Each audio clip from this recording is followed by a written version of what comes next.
Hey guys, Steven Martinez with The American Dream. I just want to say a big thanks to all our supporters and fans. It's because of you guys that we're able to keep growing. Having said that, please don't forget to follow and subscribe. It means a lot to us. That's what helps us keep growing. And also, I hope you guys enjoy the next episode. Hey guys, welcome back to The American Dream podcast. I'm here with a very special guest, my boy Ishmael Johnson, VP of Sales for iHeartRadio Houston. Yep. Thanks for coming, brother. Thanks for having me, man. We've been trying to do this for a little bit, so I'm glad I'm able to come here and enjoy a nice little conversation with you. Yeah, I know we met through Mike, our mutual friend. Yep.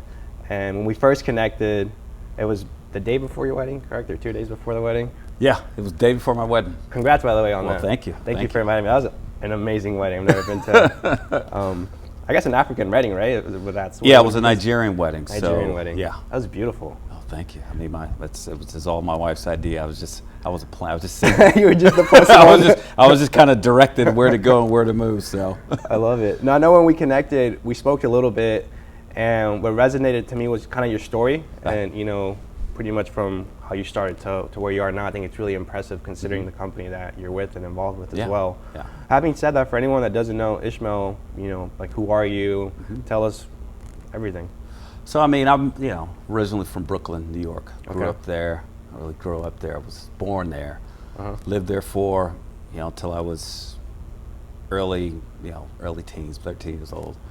Then we moved to we had a stint in California for a little bit, and then my family moved to Boise, Idaho, of all places.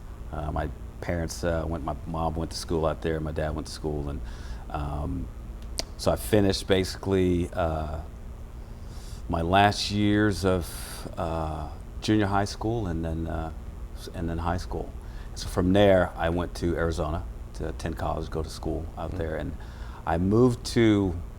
And I had no idea about advertising. Didn't want to be in sales. I knew I wanted to do something. I wanted to be an attorney. Yeah. So finished school up and came to Houston to try to pursue my law degree, go to school for law to be an attorney. And then I was kind of sidetracked. So I had started a new family and decided I need to get a job. So I was doing I was volunteering and doing some work for the little NBC station out here, Channel 2. And then from there, I started to go over to this, at that point, it was called Infinity Outdoor. So I worked there. I was just a traffic coordinator and was doing that for probably 6 months or so. And then my boss came to me and he was like, hey, do you want to get into sales? I was like, no, I'm enjoying my $30,000 a year check. Yeah. That I know I'm going to make. I know every week I'm going to get a payment, a check for this amount. I know what my bills are. I don't want to kind of go out of that, and venture off and do anything else. So I did. I was okay with that. My boss came to me. He was like, hey, man, you really know the market. I think you'd be good at this. So I was like, okay, I'll try it. Did it for probably a year and loved it. I mean, paychecks were bigger. There was just something more in basically being able to control what my paycheck is going to look like compared to just getting an hour's salary. And so I did that for, I want to say, a couple years, so till about 2009. So I really excelled at it. I got a couple of awards doing that. They kind of moved me around. It became management, a couple of places. Then it became CBS. And so when it became CBS, then I I became a manager in 2009. Did that, found a lot of success in that. And then in 2015, I decided to get out of that business. 16, I decided to get out of that business and get into the audio, radio. What made you pursue that specifically? So it was more of a curiosity. A lot of my friends was doing that, and they were making a lot more money than we were making. And it was just the way radio was growing, and it started to inquire some of the digital, and it was more targeted. You could take a little more targeted audience. I really kind of enjoyed, what they did, and so I moved to Austin and started working for another radio station out there, a radio company out there. But I was just in sales because I didn't know. It's like brand spanking new. So I went out there and started doing that in 2016. And then from there, I came back home to get back to Houston to work for Radio 1. Did that for a while, enjoyed it. And then I decided to branch off and like, you know what? I wanted to get back into the managerial portion of my career. I didn't really want to. I liked selling, but I really liked, helping people and mentoring people and helping growing talent, stuff like that. So I said, you know what? I'm going to move. So I moved to Michigan, of all places, to run a Hispanic radio station. Oh, wow. I knew absolutely no Spanish, zero, and I was running this Hispanic station, Hispanic radio station called La Zeta, right? Okay. Did that for, I want to say about 2 years, and really grew this radio station. I think their revenues were, I want to say $500,000 a year overall on the stage, because this radio station also had a component to it that they did concerts. But I was in charge of the radio station, so when I left, I think we were at about $2 million a year, just for that one station.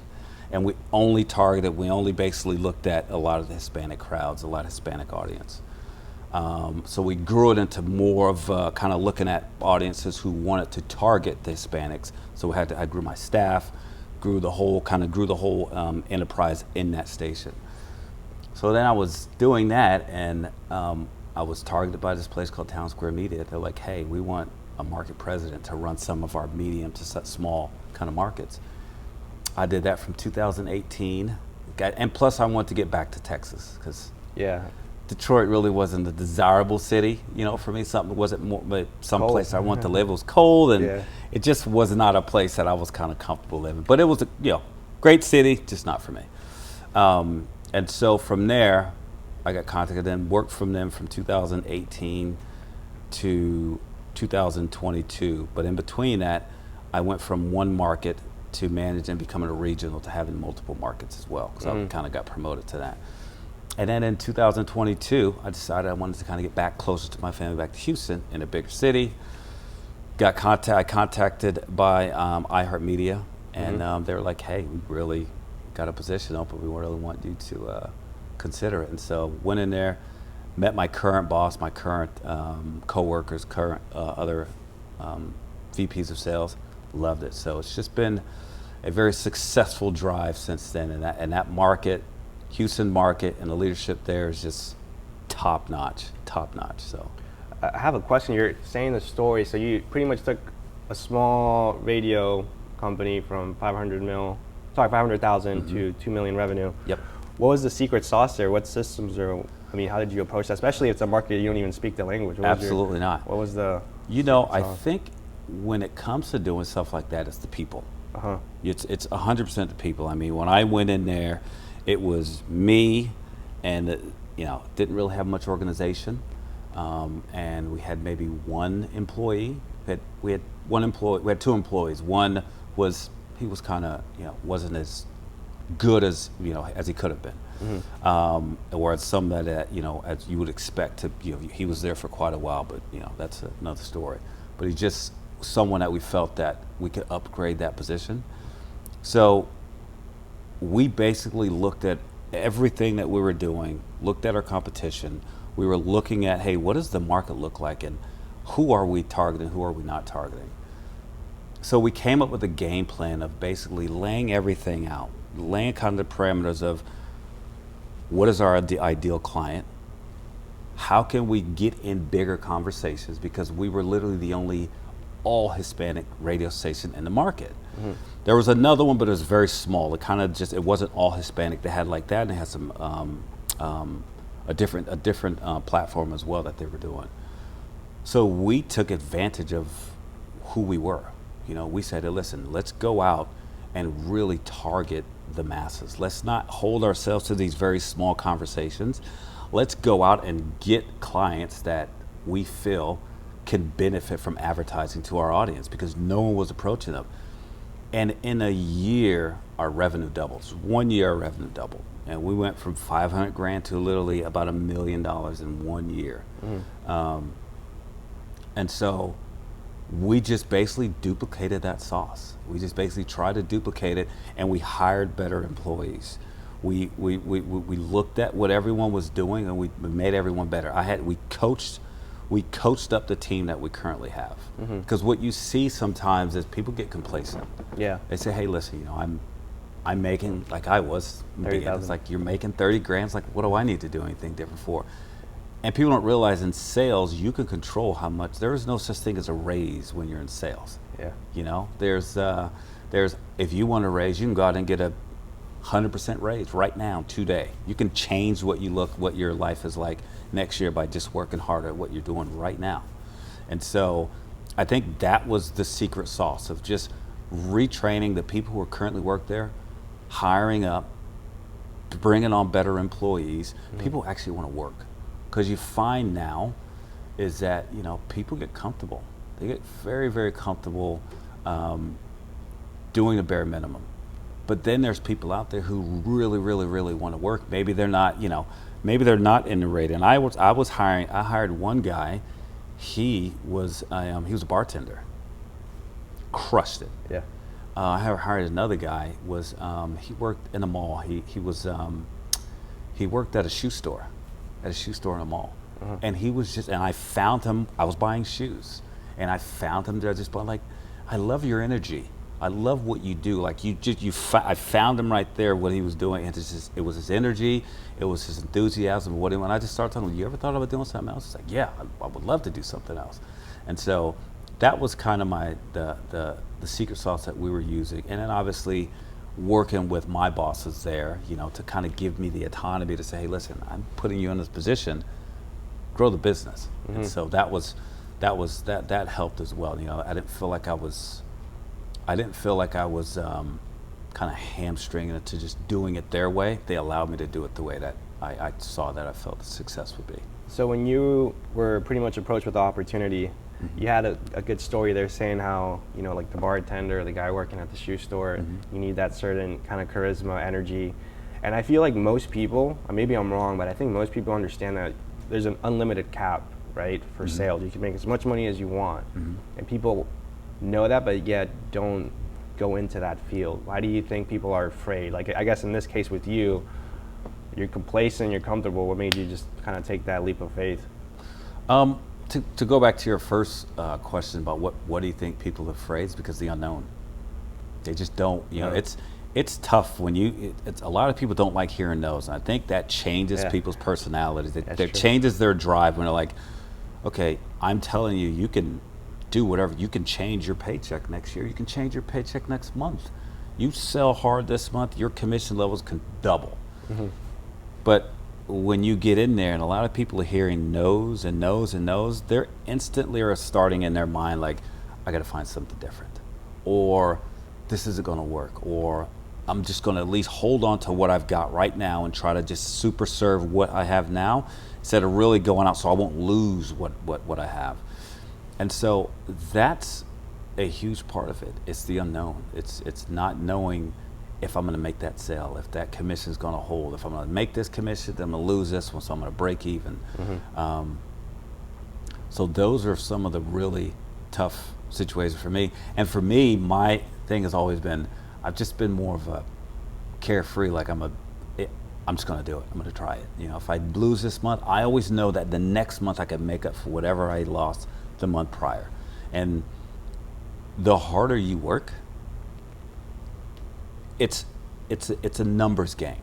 Okay, if you're cold calling on 5 people a week, don't expect to get a sale. Yeah. If you're cold calling on 40, 50 people a week, it's a numbers game. You're going to get something. You're going. You can't make that many calls and have that many touch points and not have a success. You're going to get a meeting, and you're going to then in those meetings, someone else is going to happen. But if you're doing the bare minimum, you're going to get bare minimum results. So, in terms of work ethic, obviously sales is something where it's high demand for work ethic. Having said that, you? Like, what instilled that work ethic? Was it your mom, your dad? Was it your childhood? What makes you just kind of be disciplined? I think it was just obviously my mom and dad, but I think it was more too just the childhood growing up. We grew up, Brooklyn, kind of poor, and so I knew for a fact that I wasn't gonna live that way growing up, or at least, and then moreover, my sons, my kids, I never wanted them to kind of have what I didn't, and not to have what I didn't have as well. So I wanted to make sure that that they were put in a position, not just on the fact of the money wise, just life growth, things, go to college, get a job, kind of have instill these certain values within them that I know that if they don't have those, and I've seen there's people in friends, family, whatever, that they didn't have these certain values instilled within them, and they're having challenges in their later life. And I don't think we, as kids, or even growing up as kids, that our parents really instill that step of, hey, listen, it's fun now, but plan for the future. Yeah. And I gotta say, a lot of that in African American society, that doesn't really happen much.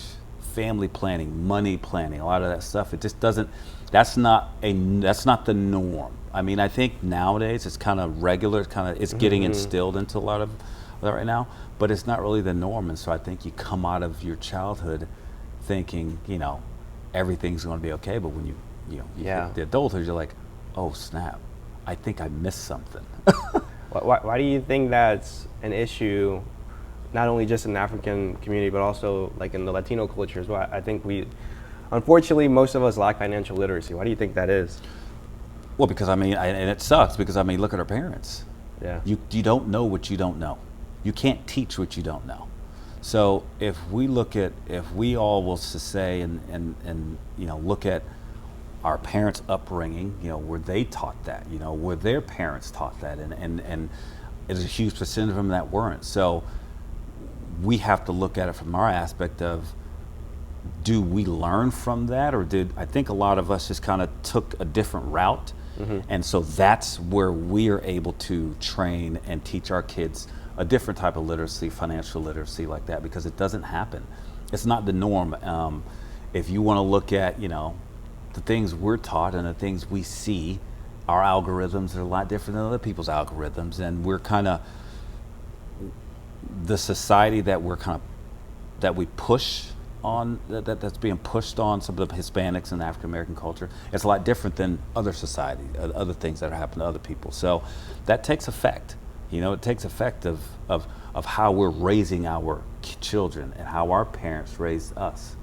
So I guess having said that too, throughout the transcourse of your life, did you have a mentor, a pivotal person that kind of came into your life that really kind of showed you, the way of the ropes? Yeah. So, it's so when I first got into advertising, the first guy that gave me a chance was a guy named Randy Jackson, my boss. When I first got in advertising, he's the one who said, hey, why don't you start advertising, jump into sales. And I was like, no. So when I get back to this guy, and the thing about him is, I watched how he led people. He recognized talent. And it's, sometimes you get managers who are, they overmanage you, where they instill a lot of what they want to do onto you, and they don't really let you grow. And they're just, they're micromanagers. They don't really know how to lead. Where he understood that everybody's different. I was different than this guy, but one thing he understood is that we were all successful. We all sold our behinds off. We all were really, really good at what we did. He allowed us to have the autonomy of also being home life balance. And you may screw up here and there, but no matter what, he always had our back. But sometimes he would come in the office and scream and do this and throw things and everything else, but we understood. And then literally 2 minutes later, he'll be like, hey, let's go get a drink. Hey, let's go hang out. We'll be like, dude, this guy's out of his mind. But it was his way of being that mentor person, kind of like showing, and he was extremely successful, extremely good at what he did. So we watched that. We didn't really care for the other part, but it got to a point where it's kind of when someone just tells you like, okay, it's gonna happen, okay, it's gone. Yeah. It was one of those things where he had this big roar, but the most gentle bite. And it was one of those things, but what he showed us in his work ethic, how he trusted us, how he allowed us to be successful and really congratulated us. I think that kind of turned me into how I lead, the people that are under me. I give them full autonomy to be extremely successful as you are. I'll have your back and I'll train you up until there really just is nothing else I can do for you. You will only, if you and I split ways, it is because of the work that you didn't put into things that you didn't recognize. Wow. So with that said, do you think, and this is, I think, a important story, because I relate to that a lot, because my first mentor that I met was just like that. He just, big roar, no bite type of thing. But those work environments can be controversial, Yep. right? Do you think that's important? You know, like nowadays you'll go to HR for something as simple as who knows what. But those environments back then were really rough. Do you think we need that nowadays, or do you think think that's what we're missing? So I've been in, and that was after he left, I kind of saw different, work environment experiences, but I will tell you that where I'm at now, I've never seen a culture that is so family oriented, so family involved, than the culture that my current market president has built at iHeart. It's when you go in there, you're instantly fit in.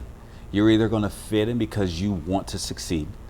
I mean, they've been succeeding years before I got there, and they're going to succeed years if I have to leave. And it's because of that culture that they have the less attrition of employees within the whole company. And iHeart's a big company.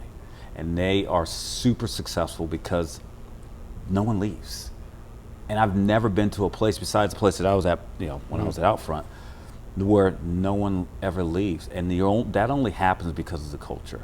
When you have a culture like that and people feel that they can come to you as a manager, that you understand that they're not always going to be great, they're not always going to be super, they're not always going to be at their low, and then sometimes they're going to be super good and sometimes they're not. When you understand that as a leader, and that the culture that's built around people just feeling comfortable. It's like going from home and then going to your work home, not going from home and then just going to a place where you're just like, oh, I can't wait to leave. That's huge on morality, on just that's huge on like the how people feel when they get there. How they feel like, okay, I'm gonna work my behind off when I'm here, or I'm gonna work until the bell rings. And there's places I've been to, it's like, once this bell rings, I'm out. And that has a lot to do with productivity. People feel they want to work for you, so you succeed as their boss. It's like, I don't want you to fail, so I'm gonna work as hard as I can. But they don't get that unless they build that culture within that organization. That makes total sense. So I have a question too, and I guess this could be a lot of people's thoughts and perceptions right now of what we see with radio.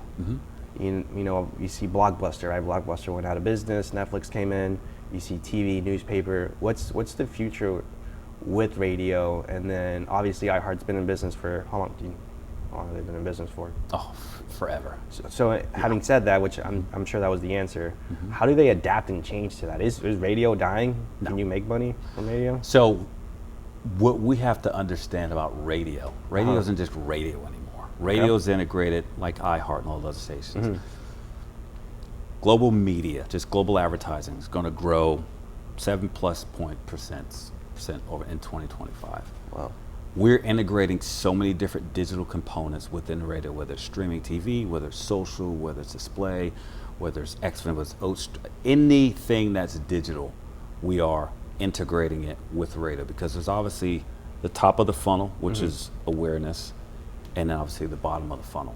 which is that point of contact, with that point of purchase.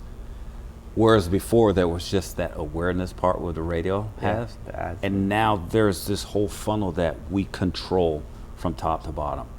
And so and if what people don't understand is there's more engagement with radio than there is than there is digital, than there is social. Like when you're looking at social spots and everything, people are engaged more with radio than they do that. Wow. Now it's very hard, when you're looking at that kind of engagement, the digital part is still growing. Mm-hmm. Social is growing, that too. And one of the things too that's growing with that is AI. AI is such a huge driving force behind a lot of the stuff that's going to be happening when we're moving forward. And so when people say, hey, is radio dying? Absolutely not. Radio is a huge, huge, huge part of what people engage in on a regular daily basis. So whenever you're, let's say I'm a business owner, right? Mm-hmm. And I'm trusting you to help market my product or service. Mm-hmm. Having said that, what do you think are the key components and strategies to bring brand awareness, to really engage and get those clients? I mean, you're pretty much in sales and marketing your whole life, mm-hmm. and you work for probably one of the best, most respected companies out there. Mm-hmm. So what's kind of like, the secret formula on how to promote / market a product? Some products are different. Mm-hmm. Obviously, people want to promote to certain audiences, certain demographics. Having a full-scale marketing campaign is probably one of the most important things a company can do. Now we understand sometimes companies, hey, listen, I've got this kind of budget here and there. Mm-hmm. We always like to say, okay, well, let's not say, okay, you got this, but we're going to give you everything, because that's not. We basically look at it as when we're looking at helping a client. Mm-hmm. It's like, hey, I'm basically your advertising department. I'm the guy sitting in that back office that you're hiring me. That's how. So what I'm spending is like, that's our money. So we never really try to tell someone that to just go and put all your money in one basket. We like to really get a full-scale idea of what you're trying to do. What are you trying to achieve? Because every business is trying to achieve something very different. Every business is coming to the table with a lot different, a lot of different ideas, different budgets. So there's not really a one size fits all kind of situation here. We always like to look at a company from basically their growth, their KPIs. What is your KPI? What are you trying to achieve? And then start to scale from top to bottom. If you are a company who's saying, hey, I want to advertise on this digital platform for 1 month, we're really going to look at you and be like, hey, listen, let's kind of explain to you, no one knows who you are. We really don't. So let's look at your business from a perspective of starting from the awareness part all the way down to the buying part. Right now, we don't have that idea. So it's real important for us when we go to clients, to answer your question, is to really look at what they're trying to do. Because there's so many different ways to advertise their brand. There's so many different ways to put their brand in front of the exact same audience that they're looking for. Before it's like, okay, I've got a radio schedule, I've got a radio station, and I'm just going to push you all throughout the whole market. Well, you can do that, but then you can also get granular with streaming audio, where now I can only have a streaming audio in a certain demographic area that you're talking to. So it's gotten so where we can get granular with clients now. And I think that's where clients will start to see success with not just the broadcast portion, but if we tie in all of our tactics that we have, that's where we start to see success with a lot of the clients. And that's where they come back and they start renewing, and then they add to that, to what they're doing based off of, whatever revenue, whatever budget they're looking at, whatever KPIs they're achieving, and kind of moving forward from there. So having said that, what's a good, time span or time frame to have marketing strategies? I know people are like, oh, I'm going to do, let's say, $500 for 1 month, and then you expect this crazy return, which obviously there's no brand awareness there. Would you say for someone that's starting new and fresh in business, and obviously they want to market their brand, is it a 6-month plan, a 1-year plan? So I always like to do nothing less than 6 months. I mean, I always tell my team, but there are people who say, listen, I want to try this out for 3 months. If minimum, do something for 3 months. I mean, obviously with, you're looking at something at 1 month deal to where people don't really even start to kind of connect or remember. You kind of got that theater of the mind. It was like, I've heard you before, and then it goes away after a month. People don't really even start to kind of feel or understand what they were listening to for at least 90 days. So it really, on something like that, when we're coming, if we're looking at talking to a client and they say, what's the minimum I want to do? I always suggest 90 days. And then with that campaigns, is there specific kind of components? So it's like the first phase is strictly X and Y, and then towards the final phase, we're kind of going more nitty and gritty? It really, like, again, it depends. Because some clients just say, hey, I just only want to do radio. I've got 4 stores, and my audience is, they listen to country all day, or they listen to hip hop all day, or they listen to, R&B all day, whatever it is. I just want to do radio. We like to do that if they say, because I've already got my marketing team that does all of my digital. So then we'll just give them the radio. Obviously, we'll always try to, pull some money from that just because of what we do. But it's very important that we always try to mix up what we're doing with the clients. We always try to give them top of the funnel, bottom of the funnel. We always want, because we want a successful campaign. We want to tell you, hey, someone was driving, heard your ad, then they got home, they turned on their TV, saw your ad on their streaming TV, then they left, and as they're walking out, they were served an ad as they were going into your competitor's store. And now they're like, oh, look, and then they're going to, that's a full funnel campaign. So when you come back to me, you're like, customers are coming in all the, and it's because there's certain things that we're doing with their campaign that allows them to kind of see the results. Whereas radio before, even with radio now, we can see results. We can see web lifts. Whereas before, it's like, okay, how do I know who's listening to my radio station? I'm the business. Well, now we have something called Veritone, which if you're running a commercial with me, I can show you every time your spot runs what your website lift, how many people goes to your website. So that determines, okay, wow, now I can see every time I play this certain commercial, my website gets a huge hit. So that's another way, whereas before we couldn't determine who was listening to the radio. Now we can kind of determine, okay, here's your web lift after these ads run on the station. So with everything going on, I guess for you yourself, what's kind of like the 5-10 year plan with what you're doing right now? Well, obviously I want to, run this Marley, kick Eddie out of the seat and run, but I want to have my own market. Definitely want to have my own market one day. I think that's kind of my goal plan, for the next about 5 years or so, is to have my market, whether it's here in Houston or wherever iHeart decides to put me, but not Detroit. It's not Detroit, maybe, I don't know. It all depends if they straight with the city, but iHeart's an amazing company, so it's a situation wherever they feel that I'm best needed or best fit that can grow a market, then I'm definitely all ears for that one. Do you feel a lot of pressure working for such a well-respected company and having such a top role within the company? There's pressure in every job. You have one. It's kind of every company now is kind of like, what have you done for me lately? So I think with the successful market that we're in, there's always pressure to do better. So I have a great group of leadership team that works with me here locally. Great management, and so we work as such a great cohesive team that I think that when that pressure's on, we really try to come up with a plan where obviously the AEs don't really feel that pressure, that we kind of make sure that we tackle it at the top, and make the best decisions for everyone. And I think that's the toughest part is, how do we get past this hump? How do we get this revenue that we need? How do we outpace from last year? How do we outpace last quarter? So, there's ups and downs. We have fun doing it. There's really not a crazy bad day at the office for me, at least. So what do you think are the key components in a person then that could, maybe someone just started off for a company, right, corporate company, and they're trying to work their way up the ladder. What are key things that you would say you would identify that would help them kind of get to that next level?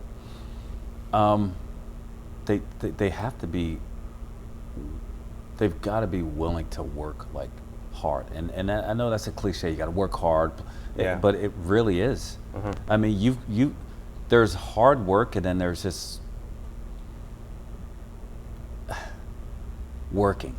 Where people just say, I'm coming here to go to work, and then I'm going home. And then there's people who I've got people in my office right now. They're there every day, and they're making a lot of money, and it's just not enough.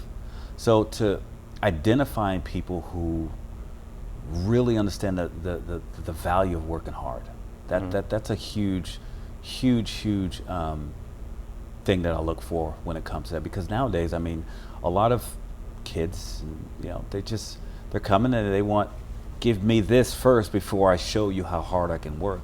And it's very, very prevalent in the job market right now. It's like you kind of got to go through, you got to cycle through certain people, and you're like, oh, this didn't work, well that worked, this didn't work. And so making sure they want to work hard and that they have something to work for. Sometimes people are just like, I live with my parents, so I just do this, and they don't really have that,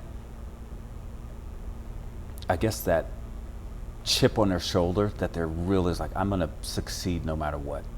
And so I think you look for those certain values. You look for the history. I mean, what we forget is history tells you everything about someone. You look at someone, they've got 10 jobs over the last 6-7 years. That's a red flag.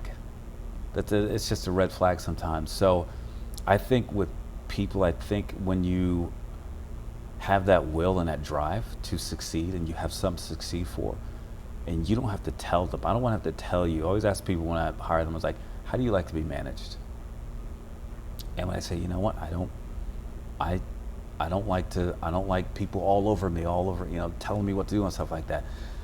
To me, it's kind of a red flag, because even me right now, I don't know everything. So when my manager said, how you like to be managed, I said, I want you to show me what to do. I want you to show me how to be successful here, and I promise you don't have to tell me again. That's what I look for. I look for someone to say, I want you to manage me. I don't want you all over me, but I want you to show me what I'm doing here when I just started. So if you just say, I don't want to be managed, just leave me alone, I'll figure it out. Then it's like, okay. Not coachable. Yeah, you're not coachable. Yeah. So you said something that resonated with me, which is the perseverance of wanting more, improving, pretty much driving. What's your drive factor with all of this? Because sales is exhausting. Oh yeah. Right? And how long have you been doing sales for? I guess if you 23 years. That's like 4 lifetimes, man, in sales. I'm telling you. That is big time. So how do you keep that consistency, that drive factor to keep pushing every day? What motivates you? I like vacations. I like money. My wife likes vacations. She likes money. We like a certain lifestyle, and that's just truly it. I mean, people say, okay, I go to work because I love it. Yes, I go to work because I love it. But if I didn't have to go to work and I can sit down and collect exactly what I'm doing, I'm sitting down and I'm collecting exactly what I'm doing for nothing. So people, yes, it is great to have a great culture at work, okay? But it's also, you go there and you do that because you like a certain lifestyle. You want to do certain things in life, and you want to improve and do better, and you want to say, okay, at a certain age, I'm saving for another different type of life. My second part of life right there.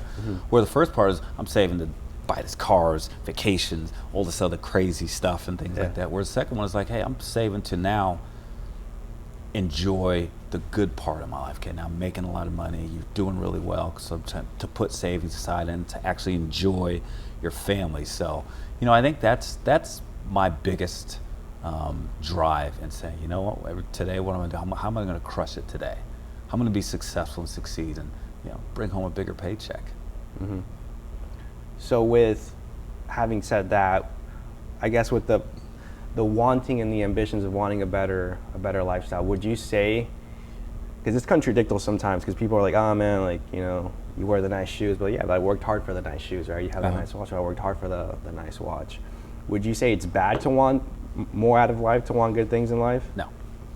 I think it's what we work for, and it's not just the good things in life. Like me and my wife, we have a charity. It's called Reality Speaks. Oh, wow. And you know, one of the things too, we look at what we do benefits and helps that as well. It allows us to, you know, do certain things and help people. So it's not just like all the good things where you can enjoy that. You also have to realize that, you know, you didn't get that because you just fell into something good. You worked hard. And obviously, and to me, I believe in God. God gives you the will and everything, but that's also believe that God gives you that so you can also give back. I agree. So we give back when it comes to certain things, whether we're feeding the homeless or we're just, you know, our son, we jump in a car one day and we just get in the car and we go to the store and we buy a ton of hamburgers sometimes on a Saturday, and we just go pull up to where there's maybe a couple homeless people and we'll just go pass out burgers. But we do it with our son so he can understand, you know, the value of these things when he grows up. And so now this is something normal to him. We have our events where we're feeding the homeless, where we maybe get a church or we get like a venue. We bring people on where we're feeding them and maybe passing out some toiletries and stuff to them for the winter or whatever. We bring our son along. So there's so much more in being able to enjoy your success financially, but also giving back. So I think it's a two-way fold. And I don't think they can both. I don't think you can feel at peace or have that good feeling if you don't combine both of those together. That makes sense. You touched base on your son there, and I'm not a parent yet. I'm an uncle though. I love my nephew. Having said that though, I've noticed a lot of controversial stuff as well with, you know, the younger generation. When it comes to raising a kid, what's your kind of idea on that, on how to raise someone the right way? I think I think with the distractions of social media, the phone, that's big. You know, and the phone, they're all over the place. I mean, I remember there was a time where I came home and I wasn't getting on the phone. I'm going outside. I'm gonna ride the bike. Yeah. We would go 20, 30 miles outside of my parents' home. The minute the lights start coming on, we're heading back to the house, you know, where that was what we did. And then we'd get home, my parents would play with us, and, you know, we'd have family Olympics, we'd do all this stuff. Whereas now, you know, the only influence we had was if you can hide one of the a phone downstairs in your room, and if your girlfriend calls, you can pick it up. Parents call, hang it up, you know, or maybe TV or something. Well, now there's so much more that can help, that influences the child, your kids today. So I think one of the things is, my idea is to be over involved. You've got to be over involved right now with your kids. It's because if you're not, then someone else is. And I can't say it's not more of a person as more of an influence, whether it's a show or it's this or that. Yeah. So if you're not over involved, and it's okay for them to watch it. You know, sometimes my kid will go overboard on watching his games, and they don't watch TV. They watch shows of kids playing video games. I don't know what this thing is, but that's what they do. And but that's an influence, because as they scroll the algorithm to where they start to scroll and see other things that are probably inappropriate. So I do believe that being over involved in your kid's life is big for me. I make sure that when my kid is here, that, you know, we're playing soccer, we're throwing the ball, and that we're super involved in what he's doing. When he's home, my wife is making him, cooking with them. They're dancing together. I mean, he doesn't isolate himself when he's at home, and that's because we don't let him. He's 7 years old. So when parents are allowing, saying, well, he doesn't listen, he's 10. What do you mean he doesn't listen? So we have a bigger responsibility today to parent our kids than our parents did 30 years ago. Wow. And it's not that long ago, but we have a bigger responsibility to just parent them, you know? So our parents didn't really have to parent us. I mean, they knew, here's your homework, we did our things, and then we went outside and played, we came home, and we were focused. We had to do dishes, get our clothes ready, take a bath, homework. Like, it was a routine. There was, so it's different. The routine's different. I agree 100%. Kind of adding on to what you're saying, so I have another question for you. So let's say there's a young kid, right, from Brooklyn, and his environment isn't all the best. He wants more for himself. He wants to push to have a better life. What are, I guess, advices you would give him? Like, hey man, this is what you want to do to get to that place. What's the mindset that someone should have growing up from a tough neighborhood area to become successful like yourself? I'll tell you, they've got to have the right influences. One of the things that's tough, and I'll kind of jump on just in the black community, is not that many fathers around. And when that happens, a lot of other things shift, and whether it's the son or the daughter and everything, and there's a lot of encouragement, a lot of mental situations that happen with the kid, and if there's no one there to replace that, let's just say a mentor or an activity, then it's going to be a long road when they get older and they hit to that point where they're starting to seek advice from somebody. So my thing is, for a kid who is in a situation where they're kind of in between, what do I do, is to really, how can I put this, to find that person that you feel you want to look up to. And it's tough because a lot of times these kids look up to the wrong people. And that's why, again, I go back to the point of the parenting situation, of how important it is to parent our kids. And if not your kid, who is parenting a kid? There's so many organizations here, but we don't really look for them that can help, that is part of doing things for kids and stuff. I would also look at, if a parent who's maybe a single parent or a parent who's kind of lost control or whatever, is to really involve their kids into, outside of sports, and it's to involve them into different activities, feeding the homeless, going on, looking at someone who maybe has a really good job or corporate job, or someone who's successful, and tailoring that person after them, involving him with things that person is doing as well. So it's difficult when you have that situation and you're in that position as a child or a parent, that to find that mentor and to find that extra part to where you feel like, okay, I know that this is what I want to do, but I just don't know how to get there. I just don't know how to get there, and it's difficult, But again, that's why it's so important to have those mentors in your life. Now, do you think work ethic can be taught, or is that something that you're raised with? I think a lot of people are raised with it, looking at their family, looking at their mom, looking at their dad and everything. But I do think it can be taught if you're surrounded by the right people. If you're surrounded by the right people and you look at success of someone else, you're like, you know what? I'm watching that person do phenomenal things.